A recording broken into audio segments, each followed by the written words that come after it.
सभी को आज मैं हूँ गोपाल गोलोक धाम न्यू टिहरी में, जो नई टिहरी में स्थित है। तो देखो दोस्तों, जब भी मुझे समय लगता है रविवार या किसी व्रत उपवास या किसी छुट्टी के दिन, तो मैं ज़रूर प्रयास करता हूँ कि किसी आसपास के गौ धाम में जाऊँ, किसी मंदिर में जाऊँ।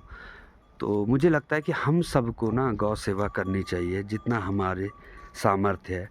और मैं तो इस स्तर पे भी मानता हूँ कि गाय केवल एक धर्म के लोगों की ही नहीं है। गौरक्षा तो सभी धर्मों के लोगों को करना चाहिए, चाहे हिंदू हो, चाहे मुसलमान हो, सिख, ईसाई, सभी को गौरक्षा करनी चाहिए। निश्चित रूप से गौरक्षा ही जो है कलयुग में मुझे लगता है कि गौरक्षा सबसे अधिक फल देने वाला निश्चित रूप से होता है। अब कलयुग में गौरक्षा ही को क्यों बोल रहे हैं कि हम गौ सेवा ही सबसे अधिक फल देने वाला हो सकता है, क्योंकि गाय जो है ना, इसने सदैव दिया, खेतों को जीवन दिया, अनाज दिया, किसान को अनाज दिया, इसके हर कुछ दिया, दूध दिया, दही दिया, जीवन दिया। मैं तो कहता हूँ जीवन दिया।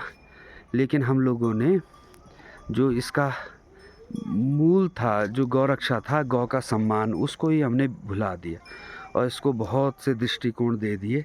जबकि गौ हमारे आध्यात्मिकता का भी मूल है और हमारे जीवन का भी मूल है। देखो कितना सुंदर गौ धाम है, जंगलों के बीच में गोपाल गोलोक धाम नई टिहरी में स्थित है।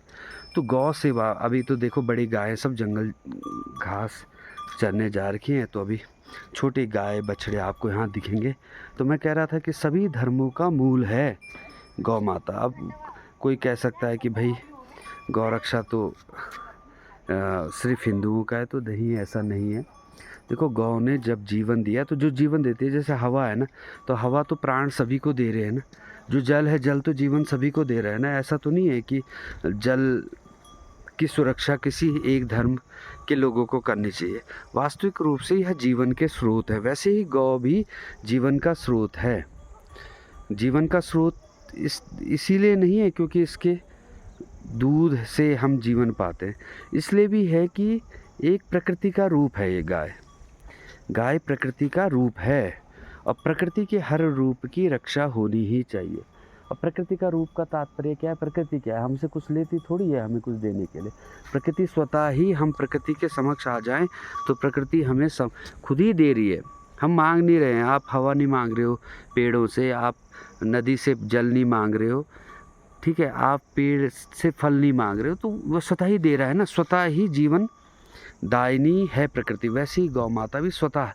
तो हमें धार्मिक ता से ऊपर उठ के हिंदू, मुस्लिम, सिख, ईसाई सभी को ये कहना चाहिए गौ रक्षा होनी चाहिए। और जो यह कहता है कि गौ रक्षा नहीं होनी चाहिए, तो उसको बिल्कुल समझाना चाहिए और उसको बताना चाहिए कि भाई गाय से ही सब कुछ है, अपने मूल को मत भूलो। सनातनी है, सब सनातनी ही है। सनातन मतलब एक परमात्मा को मानने वाले, उस ईश्वर को मानने वाले, और उस ईश्वर से ही यह समस्त सृष्टि है।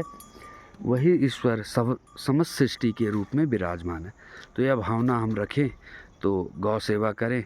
और गौ सेवा कभी संडे हो तो अपने बच्चों को ज़रूर गौधाम में लाओ, गायों की सेवा कराओ, क्योंकि मुझे लगता है यही आपको जीवन का अमूल्यता देगी, आपके बच्चों को भी आनंद देगी, आपके परिवार को भी आनंद देगी। तो इसी कार्य में हमें लगना चाहिए।